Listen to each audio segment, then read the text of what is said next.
Merci à vous d'être là, Marie-Laurence Catoire et Benjamin Couchot.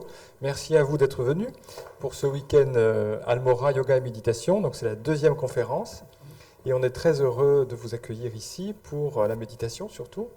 Alors je vous présente, vous êtes tous les deux des membres actifs de la maison de méditation, on dit maison de la méditation d'ailleurs, maison de la méditation et de l'école de la méditation.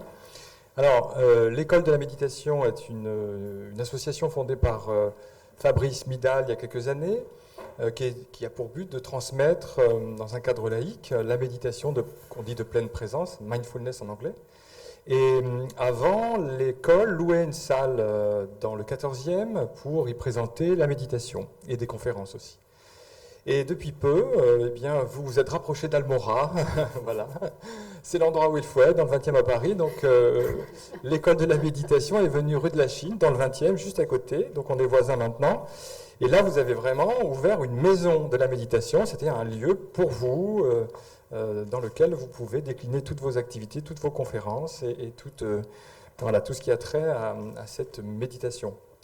Donc Marie-Laurence Catoire en particulier, vous êtes aussi auteur, vous avez écrit 2 livres, j'ai repéré ça, La méditation c'est malin et La méditation de la bienveillance. Vous collaborez aussi au Monde des religions et au journal La Vie, entre autres. Et dans l'école, vous êtes chargé de coordonner les enseignements. Voilà. Et Benjamin Couchot, vous, dans la maison de la méditation, vous êtes directeur. Donc, on a le directeur aujourd'hui avec nous, voilà. Et donc, ça fait longtemps que vous êtes dans l'école de la méditation Ça fait une dizaine d'années.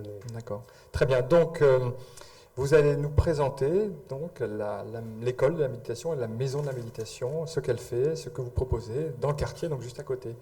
Voilà, merci beaucoup. Et un quart d'heure avant la fin, si vous voulez bien, on s'arrêtera pour laisser au public le temps de questions. D'accord ? Merci beaucoup. Merci à toi, c'est très clair. Est-ce que certains... On va se passer la parole à tour de rôle, Benjamin et moi. Est-ce que vous connaissiez déjà l'école occidentale de méditation ? Et est-ce que vous connaissez Fabrice Midal ? Oui ? Non ?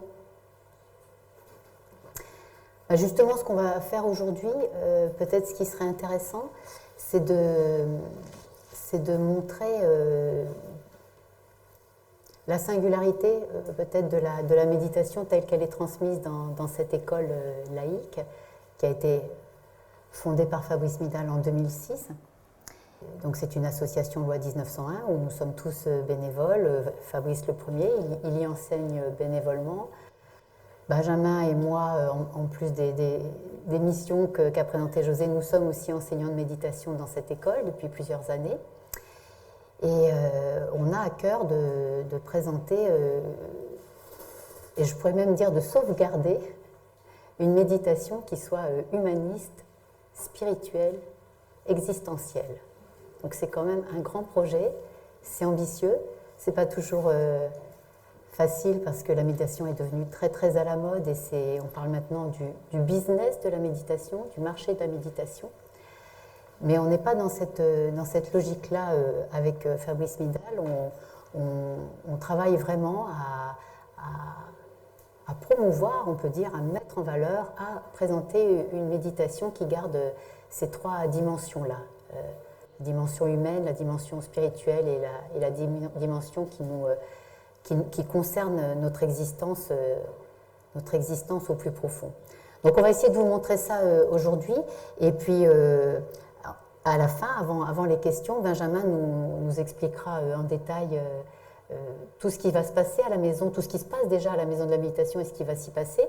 La maison de la méditation, c'est donc un lieu qui a ouvert au mois d'avril, qui a été ouvert et qui est tenu par les membres de l'école et qui propose beaucoup d'activités et qui est, on en parlait avec José tout à l'heure, probablement la première maison de la méditation laïque à Paris et en France. Il y a beaucoup de lieux où on peut pratiquer la méditation, mais là, c'est vraiment dédié à la méditation laïque, c'est ouvert tous les jours et c'est pour ça que Claude a eu l'idée de nous inviter et qu'on a répondu bien volontiers à cette invitation parce qu'elle est vraiment, on est venu à pied, elle est à, je sais pas, 5 minutes, 6 minutes d'ici et donc pas loin d'Almora. Pourquoi tient-on à parler dans l'école d'une approche humaniste de la méditation? Peut-être parce que humain, nous avons tendance à l'être de moins en moins. Alors, je ne veux pas vous choquer en disant ça, et on est tous, toutes et tous humains, bien entendu, mais il est possible qu'on le soit parfois de manière un peu abstraite. Je m'explique, nous, femmes et hommes du XXIe siècle, on est, on est devenus très cérébraux, très intelligents, très intellectuels, comme si on pensait que notre esprit avait vraiment la clé de toutes les solutions. Nous sommes des êtres mentaux. Et nous sollicitons énormément notre cerveau en y cherchant à chaque fois qu'on a un problème ou une difficulté, on cherche la solution à cet endroit-là. Et on est comme aspiré de plus en plus par cet espace mental, par l'espace mental. Je pense même que c'est probablement, je ne suis pas une historienne érudite des civilisations, mais je pense qu'on est probablement dans une époque, on n'a peut-être jamais connu une époque aussi mentale que la nôtre, aussi cérébrale que la nôtre. Et cette manière d'investir notre cerveau, d'être un peu perdu dans notre cerveau, elle se connecte et elle est amplifiée de bien des manières, mais par exemple, ce n'est pas le cas de tout le monde, mais par exemple, elle est amplifiée par tous les outils digitaux qui sont à notre disposition maintenant. Et c'est comme si notre cerveau se connectait à l'intelligence artificielle de nos smartphones, aux algorithmes des réseaux sociaux, même à l'intranet de l'entreprise dans laquelle on travaille. Enfin, c'est vraiment, on se retrouve baigné, bercé, peut-être anesthésié parfois dans un océan de pensée, un océan cérébral qui calcule, qui raisonne, qui fonctionne beaucoup sur la volonté et qui nous rend au fond, qui nous éloigne de la réalité et qui nous éloigne peut-être de l'humanité, de notre humanité. Tout cela a tendance à devenir très abstrait. C'est un monde virtuel, tout simplement. Hein. C'est le monde virtuel. Moi, je travaille beaucoup ces questions-là en ce moment. Il y a encore quelques années, je me disais, oui, à côté du monde, là, aujourd'hui, du monde, on va dire, réel, il existe un monde parallèle virtuel, le smartphone que j'ai dans ma poche, mais je pense que c'est encore beaucoup plus que ça maintenant. Le monde virtuel, il est partout, en fait, et il faut vraiment s'accrocher pour retrouver un ancrage. Or, il se trouve que la méditation, c'est vraiment ce travail de réancrage corporel. Dans le monde virtuel, on a tendance à être... Enfin, on n'a pas tendance, on devient léger, on devient désincarné. Et quand on est abstrait, léger et désincarné, c'est très facile de se laisser balloter par les événements et c'est très facile de tomber... de devenir un peu comme des choses. Plus vraiment comme des êtres humains, mais comme des choses ou comme des données ou comme, par exemple, dans le travail, des ressources humaines. Il y a quelques années déjà, j'avais entendu à la radio une sociologue qui parlait très sérieusement et sans que ça la gêne du tout. Enfin, pour elle, c'était presque, avec une certaine innocence, je dirais, elle parlait de la possibilité de résoudre les problèmes de chômage en Europe en gérant mieux le flux de stock de salariés. Et elle parlait vraiment comme ça. Mais j'en croyais pas mes oreilles. Et c'était une sociologue, c'était pas un affreux financier, etc. Quand on en est à penser qu'on va gérer du flux de stock humain pour résoudre les problèmes de chômage, on est quand même très très loin de ce que ça peut être qu'être humain. Eh bien, il se trouve que la méditation, elle nous rappelle qu'on n'est pas un stock, ni de salariés, ni de quoi que ce soit d'ailleurs. Elle nous rappelle que notre existence, elle ne se réduit pas à quelque chose qu'on peut penser, planifier, calculer, gérer.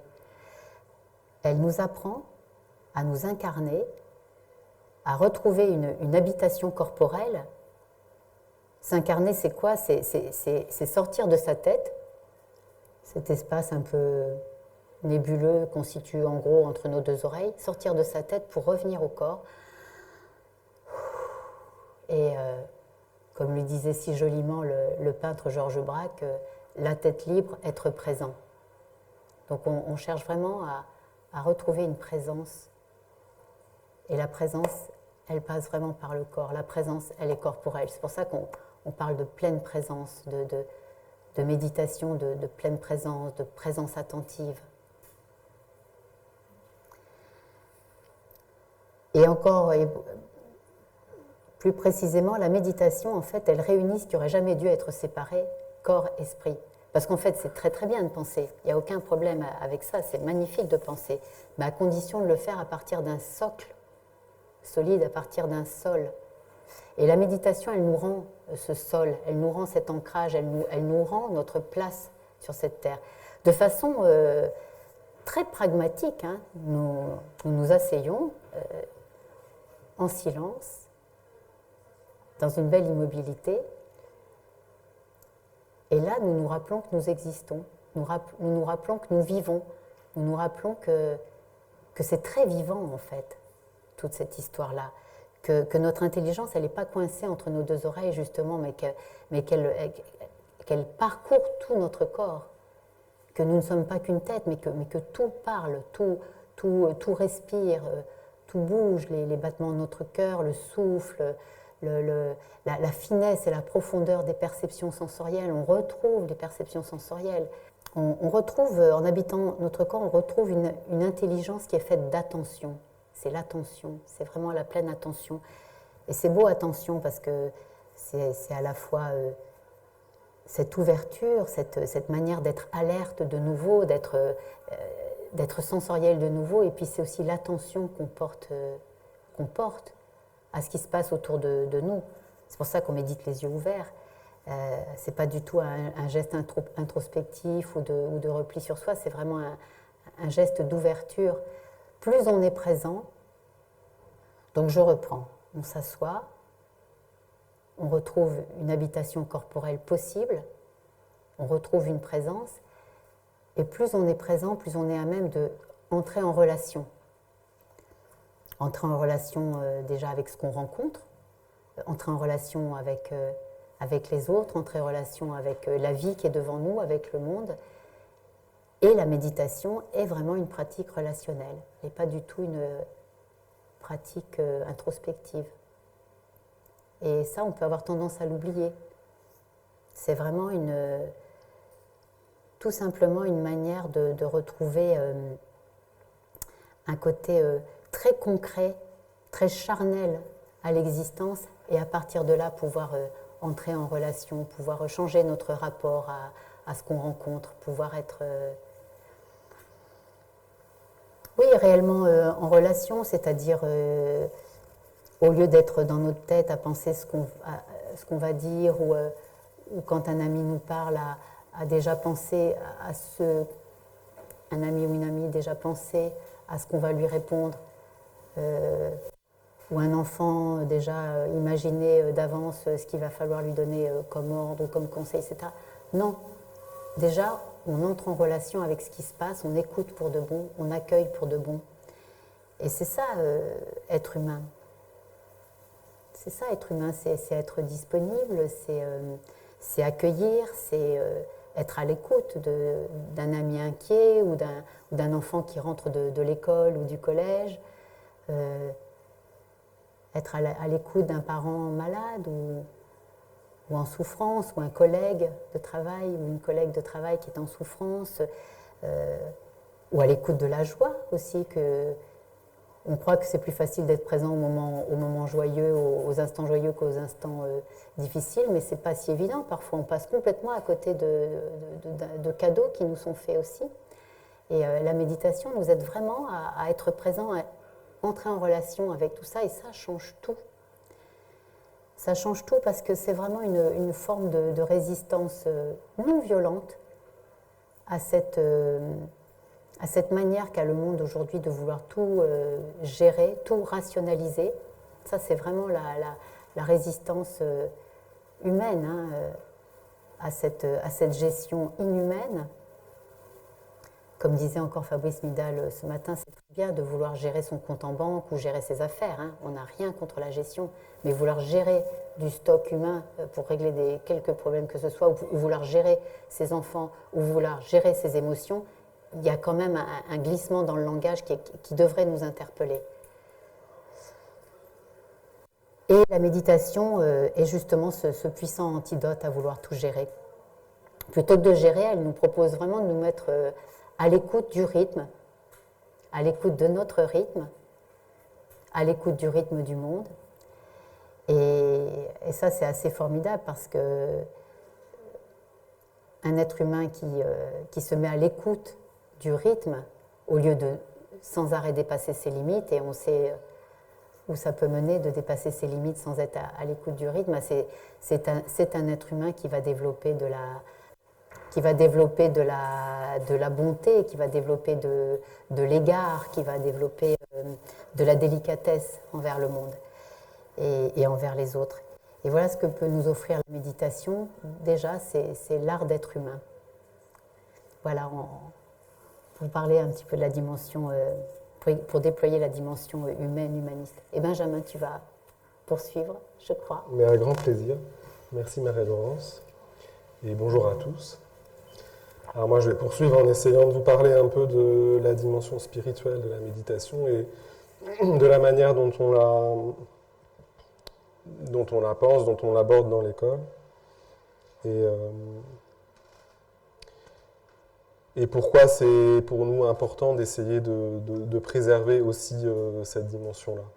Parce que c'est vrai qu'aujourd'hui, on a plutôt tendance à classer la méditation du côté du bien-être plutôt que du côté de la spiritualité. Et il y a une logique à ça. Enfin, on peut comprendre que effectivement la méditation apporte un certain bien-être, qu'elle nous permet de nous ressourcer, elle nous permet de trouver un sens d'apaisement. Et puis juste simplement, elle peut nous permettre de retrouver un peu d'espace pour respirer dans nos vies qui sont souvent très contraintes, peut-être des fois très rapides. La méditation peut être cette bulle, cet espace où nous ressourcer, où nous réconforter. Et il y a bien cette dimension-là dans la pratique de la méditation, et c'est d'ailleurs souvent bien pour ça que beaucoup de gens viennent à la pratique. C'est pour trouver un espace, c'est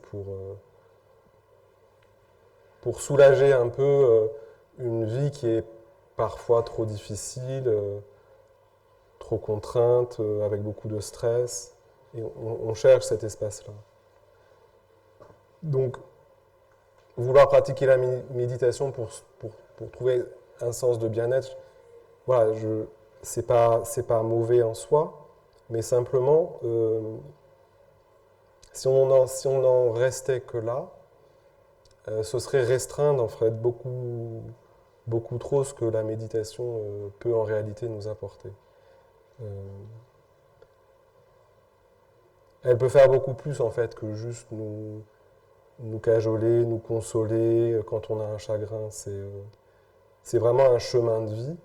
Enfin moi, en tout cas, dans mon expérience, ça fait une dizaine d'années que je pratique et avec le temps, il y a une transformation beaucoup plus profonde qui s'établit et qui se fait.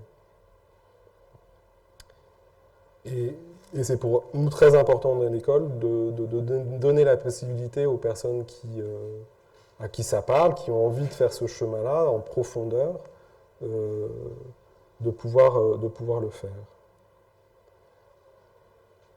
Ranger la pratique de la méditation du côté juste du bien-être, ça restreint un peu son champ d'action.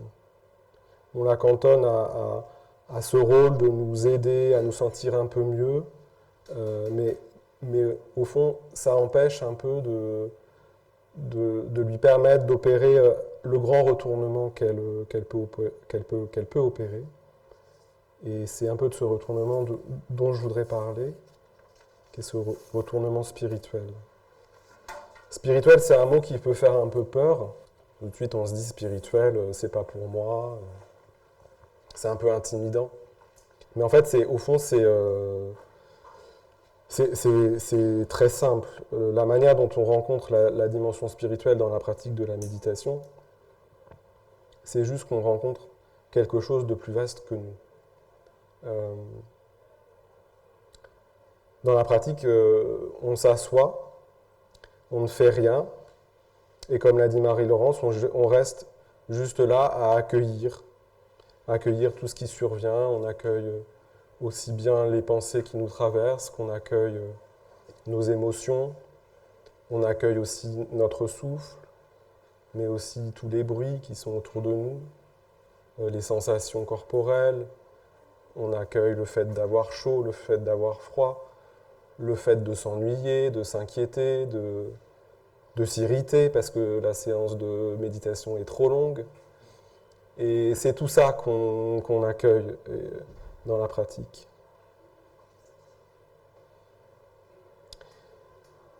Donc on ne fait rien, mais en fait il se passe plein de choses. Et on se rend compte qu'il y a toute une vie en nous qui se fait sans qu'on ait rien à faire. Et petit à petit, on apprend à connaître cette vie-là, que habituellement, on ne laisse pas trop le droit parce qu'on est toujours dans la volonté de faire quelque chose. Là, on sort de cette logique de volonté pour juste laisser quelque chose se faire. Et c'est juste ça, au fond, la dimension spirituelle de la pratique. On voit qu'il y a beaucoup de choses en nous qui nous dépassent, qui se font sans trop bien savoir comment, sans trop qu'on sache bien comment ça se fait. Et la première des choses, la chose qui, pour moi, est la plus simple et la plus évidente, c'est le souffle. Une des instructions de la pratique de la méditation, c'est de revenir toujours à notre souffle, mais pas en le modifiant, mais vraiment en le laissant vraiment se faire tel qu'il se fait. Et ce geste-là, voilà, on voit simplement que respirer, cette chose toute simple, on le fait sans le faire. Enfin, ça se fait en fait. Ça se fait en nous. C'est pas nous qui le faisons. Je veux dire, pas de manière volontaire, ça se fait. Et comme ça, petit à petit, on voit qu'il y a une dimension plus vaste en nous, qu'on maîtrise pas vraiment, et à laquelle on apprend petit à petit à se confier. Et vraiment, le mouvement du chemin du pratiquant, c'est vraiment d'apprendre à faire confiance à cette dimension-là. Et c'est pas évident parce que ça implique de sortir de la maîtrise. On a pour la plupart d'entre nous été élevés, pour beaucoup d'entre nous, je pense, été élevés avec cette idée que pour s'épanouir, pour grandir, pour devenir adulte, il fallait tout maîtriser. Maîtriser ce que nous sommes, maîtriser nos actions, nos gestes, nos pensées. Et sans forcément qu'on s'en rende compte, on est toujours dans une espèce de contrôle continuel de nous-mêmes, où on empêche en fait cette dimension dont je parlais de se déployer pleinement. Moi, j'aime bien parler de la pratique comme d'un mouvement d'abandonnement. On arrête la lutte qu'on opère tout le temps sur nous-mêmes pour nous confier à quelque chose qui nous dépasse un peu, quelque chose de notre vie qui nous dépasse.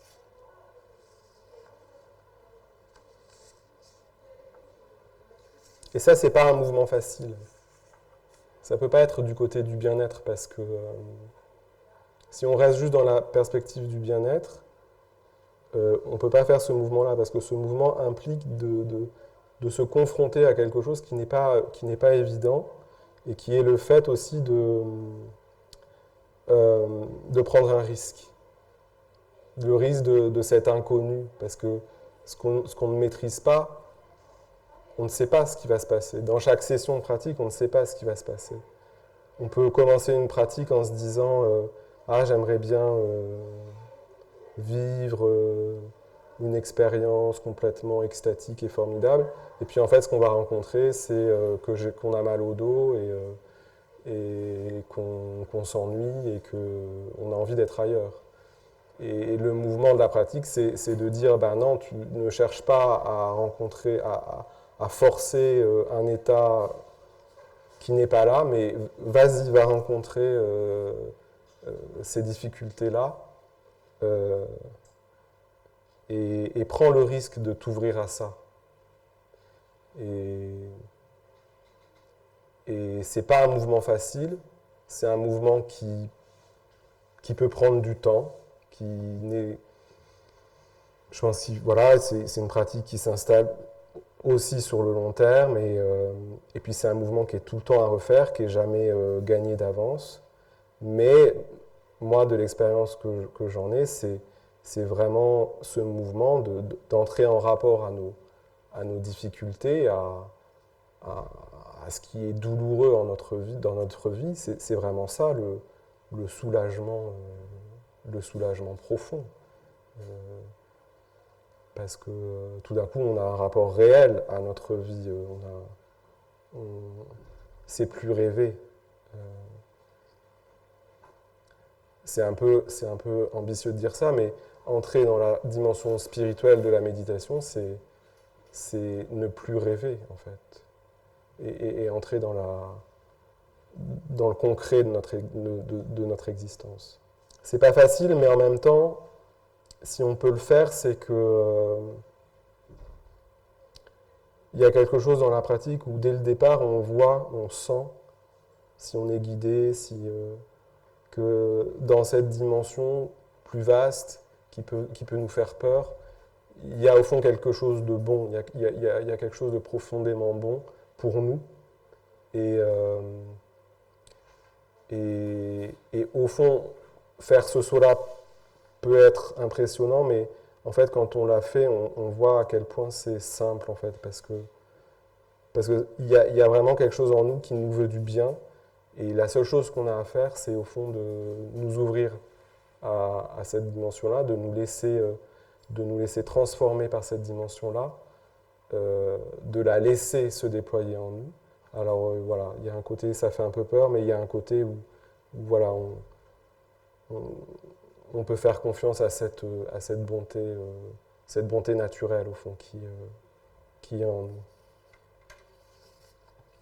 Voilà, je crois que c'est bien, ça vous montre un peu le chemin spirituel de la pratique. Et maintenant, Marie-Laurence, tu voulais dire quelques mots encore ? Je vais dire encore quelques mots, mais je vais surtout te laisser du temps pour présenter après les activités de la maison, parce que c'est ça qui fera aussi, si vous avez envie. Vous voyez, ce qu'on essaie de montrer, en fait, c'est que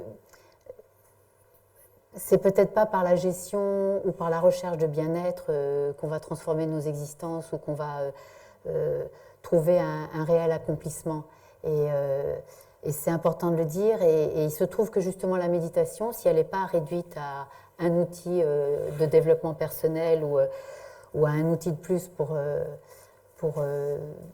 se sentir plus confortable ou dans le bien-être, si elle n'est pas réduite à ça, elle peut vraiment nous aider à transformer nos vies et à retrouver vraiment un sens profond à notre existence et puis une confiance profonde aussi en ce qu'on est, chacun d'entre nous. C'est vraiment important de retrouver une légitimité, une place, une confiance. Autre idée reçue sur la méditation, c'est cette histoire de devenir calme ou de faire le vide dans la tête, qu'on entend à chaque fois, à chaque stage, chaque soirée porte ouverte qu'on anime, Benjamin ou moi, ça revient. Dans mon milieu professionnel aussi, quand mes clients, on est tous bénévoles dans l'école et on a des boulots donc, à côté, bien entendu. Et moi, quand mes clients me disent « Ah, tu fais de la méditation, moi j'aimerais bien aussi, j'ai besoin de me calmer », ça me fait mal au cœur parce que c'est... Puis bon, c'est pas facile à expliquer comme ça entre deux portes à une cliente ou un client. Et puis si vous lui dites non mais tu sais ça sert pas à être calme, bah alors à quoi ça sert? Ben, n'importe quoi alors si ça sert pas à être calme, si ça sert pas à être dans le bien-être, à quoi si ça sert pas à mieux gérer ses enfants ou ses émotions, je vois pas le point. Mais en fait, ce qu'on essaie de montrer, c'est qu'elle peut beaucoup plus que ça, la méditation. Si on la laisse œuvrer sérieusement, si on la laisse faire son boulot, si on la laisse faire ce qu'elle a à faire, ce qu'elle a à nous montrer. Et on ne médite pas spécialement pour être calme, et encore moins pour faire le vide dans la tête, parce que ça, si vous méditez pour faire le vide dans la tête, vous êtes mal barré, vu que ça n'est pas possible. Et moi, j'aurais envie de dire, quand c'est calme et qu'il n'y a plus de pensée, ou quand c'est calme et vide, ça ressemble plus à, excusez-moi, mais à la mort qu'à la vie. Hein. Or, ce qu'on fait quand on médite, c'est que vraiment on rencontre la vie. Comme tu l'as dit, enfin vraiment la vie en nous, et dont on ne décide pas, nous sommes fondamentalement vivants, jusqu'à ce qu'on ne le soit plus en tout cas. Nous sommes fondamentalement vivants et on peut retrouver cet élan de vie, cette force de vie, cette puissance de vie, cette profondeur de vie grâce à la méditation. Ça, c'est la dimension aussi existentielle de la pratique. Et je terminerai juste en disant que ce qui est très beau, on en parlait juste avant la conférence aussi, c'est que tu l'as abordé en parlant de découvrir, tu as dit quelque chose en nous qui nous veut du bien, quelque chose de bon.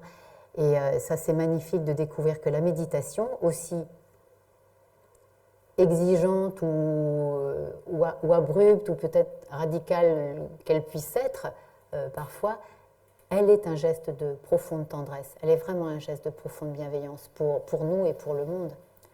Donc ça, c'est une dimension fondamentale de ce que peut nous apporter la méditation. Et peut-être tu vas nous raconter ce qu'on peut faire à la maison de la méditation maintenant. Alors effectivement, la maison de la méditation, c'est assez nouveau pour nous, parce qu'on n'avait pas de lieu avant, et depuis avril, donc, on a cette maison qui est donc rue de la Chine. Et il y a un peu deux dimensions. On a voulu un peu donner deux dimensions à cette maison. D'abord, bien entendu, c'est le lieu emblématique de l'école occidentale de méditation qui existe depuis 2006. Et on a vraiment aménagé cette maison à l'image de l'école. Il y a une des choses qui est très importante, on attache beaucoup d'importance dans l'école au cadre dans lequel on médite, et chaque fois qu'on fait un séminaire ou qu'on fait un stage ou un événement, on prend vraiment soin de ce cadre. Et là, dans la maison, on a vraiment cherché à refaire ça, à créer une maison, un lieu qui soit vraiment entièrement dédié à la pratique de la méditation. Donc, c'est vraiment le lieu emblématique de l'école, un lieu où, pour les membres de l'école centrale, y compris pour les membres qui ne sont pas sur Paris, parce qu'on a des antennes à Genève, à Bruxelles, à Neuchâtel, à Nantes et à Montréal. Et c'est vraiment le cœur de l'école, et beaucoup d'activités de l'école y ont lieu. Il n'y a pas que là, mais toutes les activités qui ont lieu à Paris ont lieu ici. Mais on a aussi voulu à ce que ce lieu soit ouvert, que ce soit aussi un lieu de rencontre autour de la pratique de la méditation, à la fois pour les membres de l'école, mais aussi pour les membres de l'extérieur. On aimerait vraiment beaucoup faire qu'il y ait plein de monde qui viennent pour pratiquer, mais qui viennent aussi pour parler de ce que c'est que cette pratique. Et c'est un peu dans ces deux orientations-là, accueillir l'école et s'ouvrir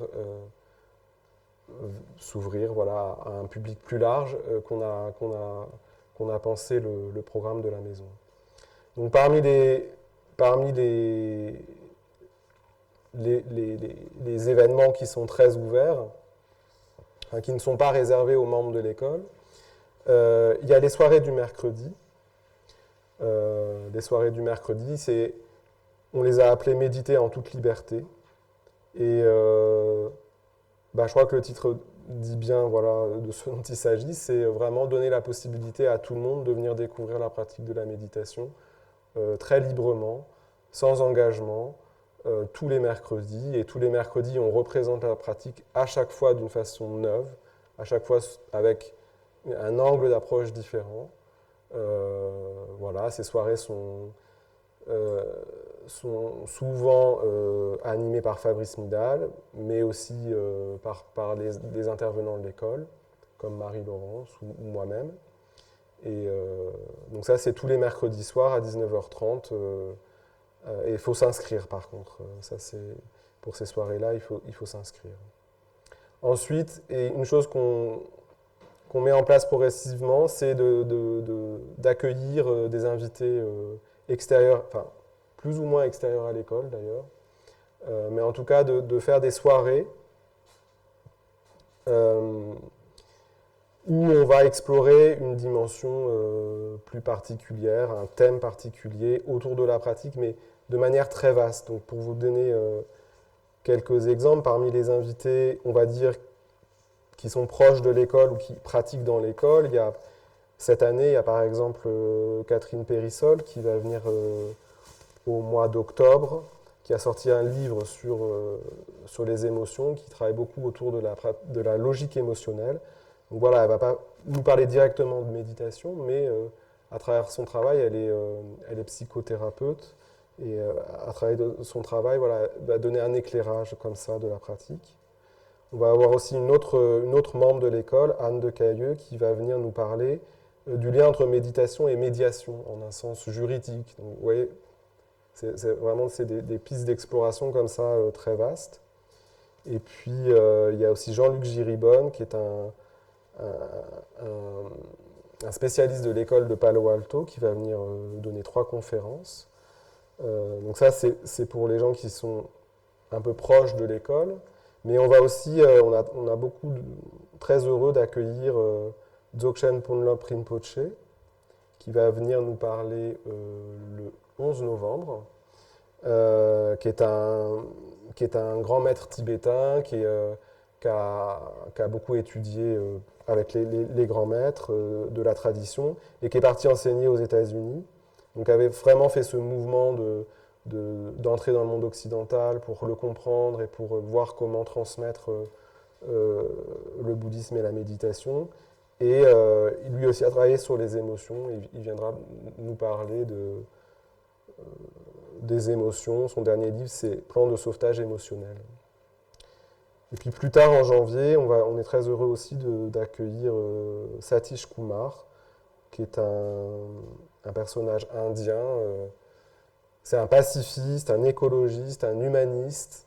Il parle de simplicité volontaire, il parle de sobriété heureuse.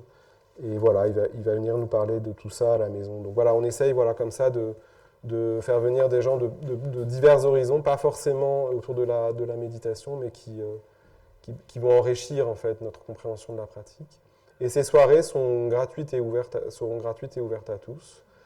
Donc je vous invite vraiment on va progressivement mettre ça en ligne sur le site de la maison. Si ça vous intéresse, il y a des brochures sur notre stand là-bas. Et dessus, vous avez l'adresse du site. Alors il y a beaucoup d'autres choses à la maison et je vois que je ne vais pas pouvoir tout vous dire, mais on organise aussi des ateliers thématiques. On a un atelier sur la relaxation dynamique, on a un atelier sur le Qigong, et ça aussi c'est des choses qui sont ouvertes. Ensuite, pour les membres, il y a tout un tas de choses qui sont organisées, il y a beaucoup de pratiques. On a des sessions de pratique en journée, le matin et le midi. Et on a voulu cette année qu'il y ait une session qui soit ouverte à tous, pas qu'aux membres, donc c'est le mardi midi, de 12h30 à 13h30. C'est une session de pratique en silence, il n'y a pas de guidance, donc là, ça s'adresse quand même à des personnes qui ont déjà reçu une fois au moins une pratique guidée, parce que c'est bien au début quand même d'être guidé dans la pratique. Et Et c'est vraiment ouvert même à des personnes qui ont reçu la pratique ailleurs que dans notre école. Ils sont tout à fait les bienvenus pour venir partager en fait, ce temps en silence. Ça dure 1 heure sur le temps de la pause déjeuner. Donc voilà, si... non, c'est ouvert. C'est ouvert. Il suffit de connaître l'adresse. Voilà, bien connaître l'adresse, peut-être passer un coup de fil parce qu'il y a un code à faire. Donc il y a Stéphane qui s'occupe de ça, vous trouverez son numéro pour l'appeler éventuellement. Mais voilà. Voilà, après, parmi les autres choses qu'on fait dans la maison, c'est que justement dans l'école, on a, comme le disait Marie-Laurence, un des pans, c'est de travailler sur la tendresse et on a des pratiques pour travailler vraiment à ouvrir notre cœur, à s'ouvrir à notre vie, aux autres et au monde. Et pour les membres, là, il y a des soirées dédiées à cette pratique-là. Donc c'est tous les mardis, par exemple. Puis on a aussi des enseignements sur le bouddhisme, voilà, pour vous donner un petit aperçu. Et voilà, je vous invite vraiment, si ça vous intéresse, à regarder cette brochure. Vous avez, voilà, tout est donné à l'intérieur. Et si vous avez des questions, on sera très heureux avec Marie-Laurence d'y répondre. Voilà, merci beaucoup. Merci beaucoup. Parfait pour le timing. Merci Marie-Laurence, merci Benjamin. Donc, si vous avez des questions, je me propose de passer parmi vous et je vous donne le micro pour que tout le monde puisse l'entendre et aussi ceux qui regarderont la vidéo plus tard. Est-ce que vous avez des questions ?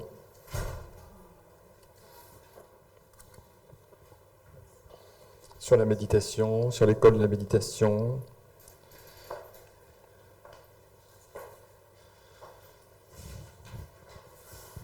En quoi c'est une école ? Vous enseignez un programme global ? C'est une bonne question, parce que c'est vrai qu'on n'a pas parlé de toutes les activités de l'école. Là, on a vraiment, on s'est concentré sur la maison de la méditation et ce que vous pouvez trouver à quelques pas d'ici. Mais l'école, effectivement, propose beaucoup d'activités en plus, et notamment l'école a un cycle de stages. Le stage 1 est dédié à la découverte. Alors quand je dis des stages, ce sont donc des 5 jours, 6 jours, 7 jours, 9 jours, suivant les stages en résidentiel, en pension complète, dans un lieu, un joli lieu. Alors on a plusieurs lieux en France qui sont en pleine campagne et où on peut vraiment se dédier se consacrer à notre pratique, et c'est organisé par les bénévoles de l'école, nous, voilà, et enseigné par les intervenants. Et donc, on a un cycle de 5 stages à ce jour. Le stage 1 est dédié à la découverte de la pleine présence, le stage 2, la confiance, le stage 3, la bienveillance, et puis ensuite, il y a le stage 4 qui est un stage plus long avec beaucoup de pratiques, de silence, et le stage 5 où on aborde davantage la dimension spirituelle de la méditation. Donc ça, déjà, ça fait école parce que ça permet d'avoir un chemin. Voilà, d'accord, j'ai découvert la méditation, ça me plaît, mais comment j'avance maintenant ? Donc là, ça propose un chemin, et l'école propose également un cursus de formation d'instructeurs pour ceux qui souhaitent transmettre à leur tour la méditation. L'école propose également des séminaires, pareil, des séminaires qui vont durer 3 jours, 4 jours, 6 jours, 10 jours, 15 jours, qui souvent qui sont enseignés par Fabrice Midal et qui souvent interrogent d'autres disciplines, l'art, la poésie, la philosophie. Fabrice fait beaucoup de séminaires co-enseignés avec des philosophes. L'année prochaine, il travaillera aussi la transe et la méditation. On va organiser un séminaire transe et méditation. Donc voilà, vraiment pour explorer, pour ouvrir aussi, voir un petit peu d'autres champs de travail et de recherche toujours de ces qualités humaines. Voilà, en gros, déjà, ça, je pense que ça répond déjà. Après, pareil, sur le site internet de l'école, vous allez trouver, on a des cours en ligne, il y a vraiment beaucoup de choses. Mais voilà pourquoi ça s'appelle école. Et en plus, c'est pas moi qui ai trouvé le nom du tout, mais je trouve que c'est vraiment très très joli, École occidentale de méditation, parce que ça montre aussi la soif d'apprendre, c'est clair, mais aussi ce côté laïque, ce côté ouvert, ce côté républicain. Parce que moi, je suis très à l'aise avec ce nom, j'aime beaucoup. Merci beaucoup pour votre question, parce que c'est vrai que ça permet de préciser d'où on vient, en fait. La maison étant le fruit, un des jolis fruits de l'école, oui. Mais il n'y a pas que ça, oui. Et comme dit José, si vous avez des questions sur la pratique aussi, ou sur le fonctionnement de la maison, vraiment n'hésitez pas, hein, on est là pour ça.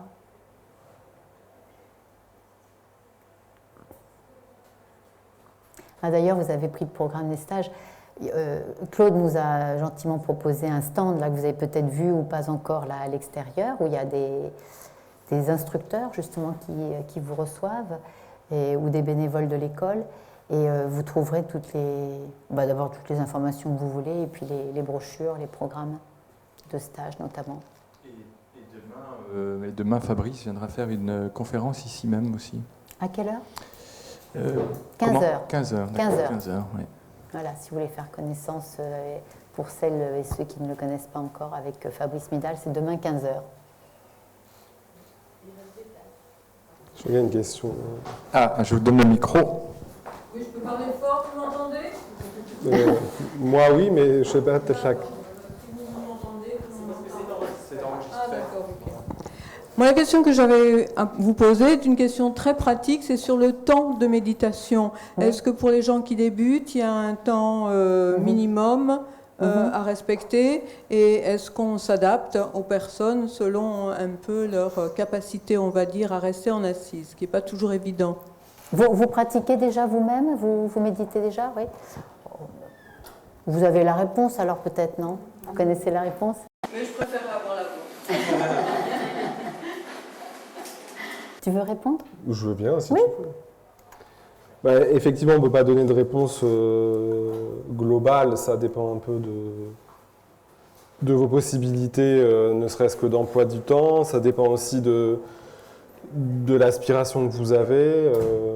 Mais je crois que le plus important, c'est d'essayer, et ce n'est pas forcément facile, mais si on veut avoir que la méditation œuvre, le plus important, ce n'est pas tant le temps que la régularité. Ce qui est important, c'est d'essayer de le faire au moins une fois par jour.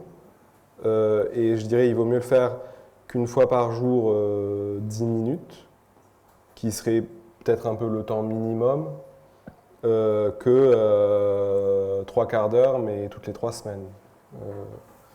Donc essayer d'avoir une régularité, je pense que c'est le premier objectif, et pas se donner voilà, se dire je vais méditer 3 quarts d'heure tous les jours. Peut-être qu'il faut commencer doucement. Et après, 10 minutes, c'est vraiment le minimum. Et 20 minutes, ça commence à être bien. 20 minutes, une demi-heure, c'est vraiment bien. Mais là encore, ça dépend vraiment d'où vous en êtes. Et puis ce qui est important, surtout au début, si vous débutez, je ne sais pas si vous débutez ou... ce qui peut être très très aidant, et ce qui est très très conseillé, c'est de le faire avec d'être guidé. Donc le faire avec des CD par exemple, c'est vraiment bien. D'abord parce que ça donne, des CD, enfin, voilà, c'est des plages, donc ça donne un temps, et c'est très important d'être guidé. Et les méditations guidées, par exemple sur les coffrets qu'a enregistré Fabrice Midal, elles durent entre 8 et 14 minutes, donc c'est vrai que c'est très pratique. Et si vous voulez méditer en silence, ce qui est important, c'est de décider du temps avant et de régler votre réveil ou votre smartphone, et pas du tout de vous asseoir et de dire « Oh, ça y est, je pense que j'en ai assez, ça y est, j'ai assez médité, j'ai mal... » Non, ça va vraiment, c'est un vrai soulagement, et c'est vraiment... tu parlais d'abandonnement, on s'abandonne au temps aussi. On dit bah, j'ai 10 minutes, ou 15 minutes, ou 18 minutes, je le règle, et je m'abandonne à la pratique, je le fais en vrai, et on verra bien quand ça sonne. Et je regarde, c'est pas la peine de regarder ma montre, etc. Ça, c'est vraiment une attitude qu'on a complètement perdue dans la vie quotidienne, et c'est très bon, en fait, c'est très très bon. Et c'est vrai ce que tu dis, moi quand j'ai fait mon premier séminaire, je médite depuis une quinzaine d'années, et j'ai commencé par un séminaire, Et quand je suis sortie du séminaire, mes enfants étaient tout petits. J'ai 3 enfants, ils étaient quand même assez jeunes il y a 15 ans. Et je me disais, je vais rentrer à la maison, j'y arriverai jamais. On faisait des sessions de 20 minutes sur ce séminaire. C'était comme ça, 20 minutes, et puis après une méditation en marchant, puis après de nouveau 20 minutes assises.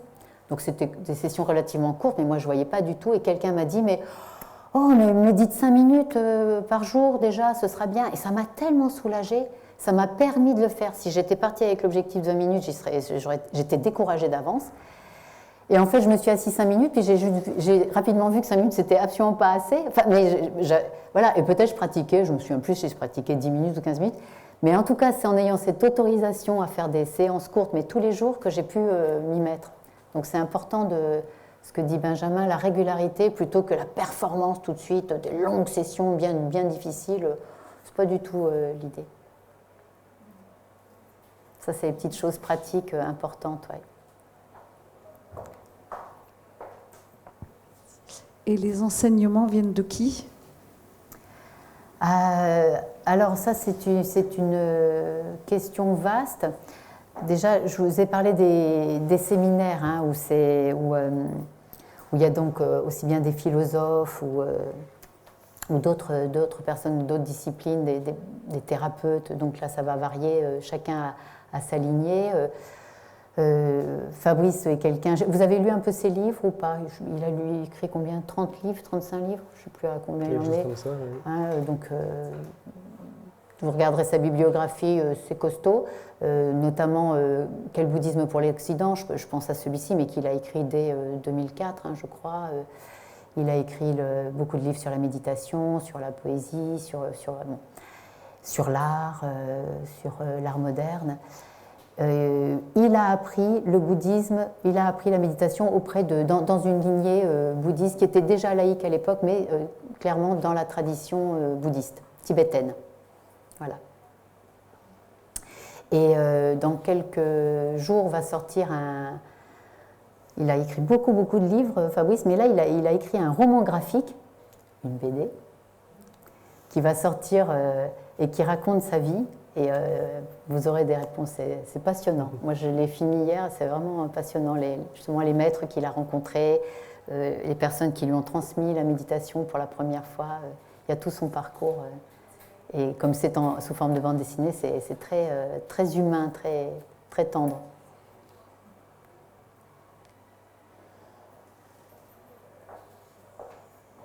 Et Fabrice travaille beaucoup aussi à regarder... vraiment à sa source le geste méditatif qui, comme il l'a reçu, était dans la tradition bouddhiste, mais qui au fond est au cœur, enfin même pas au cœur, à la source de toutes les traditions sérieuses, hein, qu'elles soient chrétiennes, de l'islam, juive. Donc c'est pour ça que nous on tient vraiment à cette dimension laïque. On est laïque, mais on ne vient pas de n'importe où et on n'a rien inventé. C'est vraiment, on se nourrit bien de ce qu'on a reçu et on est plein de gratitude pour ce qu'on a reçu, on n'invente rien. On essaie au contraire de garder, sauf de préserver quelque chose de la source. Et qu'on peut trouver, Benjamin travaille beaucoup sur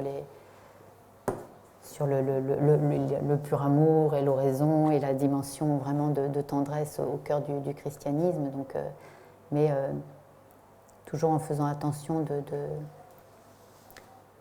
Comme disait Fabrice hier soir, nous sommes une école et pas une église. Voilà. Très bien, je pense qu'on peut peut-être s'arrêter sur cette magnifique formule. Nous sommes une école et pas une église. Je vous remercie beaucoup, Marie-Laurence, et puis Benjamin, merci à vous. Merci à vous de votre écoute. Merci beaucoup.